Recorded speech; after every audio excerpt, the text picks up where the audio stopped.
nggak sih kalian kepikiran, kenapa Indonesia sudah mampu membuat pesawat sendiri tetapi untuk urusan mesin jet masih sangat bergantung pada luar negeri? Padahal, tanpa mesin, secanggih apapun pesawat yang dibuat tidak akan pernah bisa terbang. Nah, kabar terbaru menunjukkan bahwa Indonesia terus memperkuat industri dirgantara nasional dengan memperluas kemampuan manufaktur, rantai pasok, dan pengembangan komponen pesawat di dalam negeri.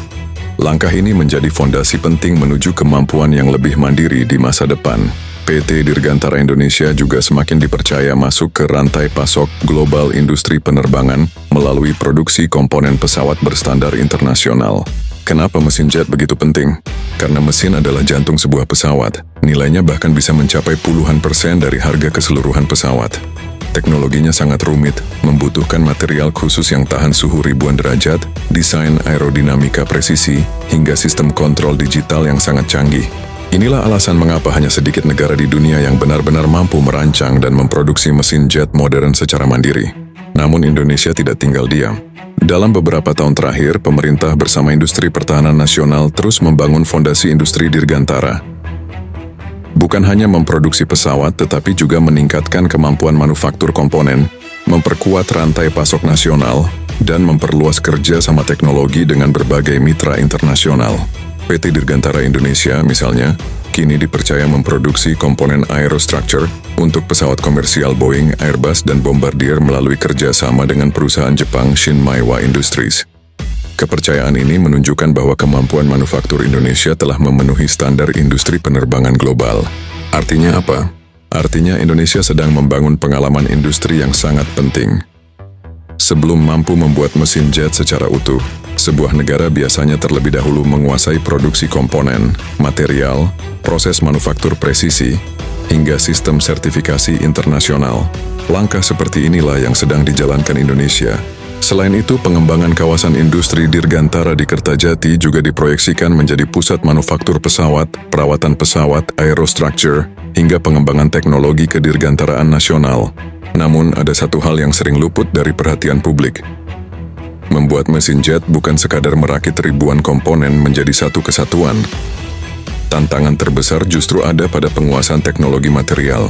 Bila turbin di dalam mesin jet harus mampu berputar hingga puluhan ribu putaran per menit sambil menahan suhu yang bahkan bisa melampaui titik leleh logam biasa. Karena itu, produsen mesin jet menggunakan material superalloy berbasis nikel, pelapis keramik khusus, hingga teknik pengecoran kristal tunggal yang hanya dikuasai segelintir negara. Teknologi seperti inilah yang membuat mesin jet sering disebut sebagai salah satu produk rekayasa paling rumit yang pernah diciptakan manusia. Bukan hanya itu, setiap mesin juga harus melalui ribuan jam pengujian. Mulai dari uji daya dorong maksimum, konsumsi bahan bakar, ketahanan terhadap benturan burung, cuaca ekstrem, hingga keandalan saat terbang selama ribuan jam tanpa mengalami kegagalan. Semua proses tersebut membutuhkan laboratorium berteknologi tinggi, fasilitas pengujian yang mahal, serta sumber daya manusia yang sangat berpengalaman. Karena itulah, Indonesia tidak bisa terburu-buru. Strategi yang lebih realistis adalah membangun kemampuan secara bertahap. Dimulai dari memproduksi komponen-komponen presisi, meningkatkan kemampuan manufaktur, memperkuat industri material, memperbanyak riset di universitas, hingga memperluas kolaborasi dengan mitra internasional. Jika semua tahapan itu berhasil dilalui, maka kemampuan merancang mesin jet nasional akan semakin terbuka di masa depan. Keberhasilan Indonesia mengembangkan pesawat CN-235, NC-212I, N-219, dan helikopter menunjukkan bahwa bangsa ini memiliki sumber daya manusia yang mampu menguasai teknologi dirgantara. Tinggal bagaimana kemampuan tersebut terus ditingkatkan ke level yang lebih tinggi. Apalagi kebutuhan mesin pesawat di dalam negeri juga akan terus meningkat. Bukan hanya untuk pesawat militer, tetapi juga pesawat sipil, pesawat tanpa awak atau drone berukuran besar, hingga berbagai program kedirgantaraan lainnya. Semakin besar kebutuhan domestik, semakin kuat pula alasan untuk membangun industri mesin sendiri. Jika suatu saat Indonesia berhasil menguasai teknologi ini, manfaatnya tidak hanya dirasakan sektor pertahanan, industri sipil, pendidikan, riset, hingga ekonomi nasional juga akan ikut berkembang. Ribuan insinyur, teknisi, dan peneliti akan memiliki kesempatan berkarir di dalam negeri tanpa harus bergantung pada industri luar negeri. Bayangkan jika Indonesia mampu memproduksi mesin untuk pesawat latih, pesawat angkut, hingga drone buatan nasional. ketergantungan terhadap impor akan semakin berkurang sementara nilai tambah industri dalam negeri akan terus meningkat. Tentu saja semua itu membutuhkan komitmen jangka panjang. Pengembangan teknologi mesin jet tidak bisa selesai dalam 1 atau 2 tahun. Dibutuhkan konsistensi kebijakan, investasi yang berkelanjutan, dukungan terhadap penelitian, serta sinergi antara pemerintah, industri, perguruan tinggi, dan lembaga riset. Meskipun jalannya panjang, fondasi menuju kemandirian Dirgantara terus dibangun. Setiap kemampuan baru yang berhasil dikuasai menjadi langkah penting menuju cita-cita yang lebih besar. Dan siapa tahu beberapa puluh tahun ke depan, saat pesawat buatan Indonesia mengudara dengan mesin hasil karya anak bangsa sendiri, momen itu akan dikenang sebagai salah satu tonggak terbesar dalam sejarah industri Dirgantara Indonesia.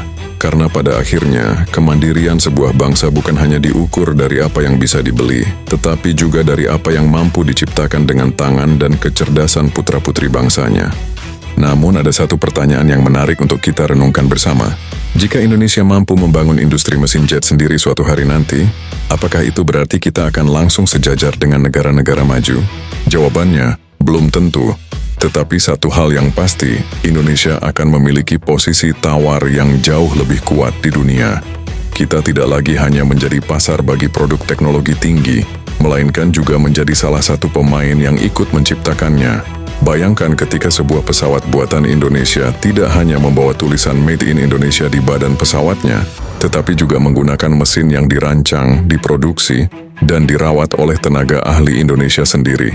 Itu bukan sekadar kebanggaan nasional, melainkan bukti bahwa bangsa ini mampu menguasai teknologi yang selama ini dianggap hanya bisa dikuasai negara-negara besar. Perjalanan menuju titik itu memang tidak mudah. Akan ada tantangan, kegagalan, bahkan mungkin kemunduran. Tetapi sejarah membuktikan bahwa setiap negara yang kini menjadi pemimpin industri Dirgantara juga pernah memulai dari nol.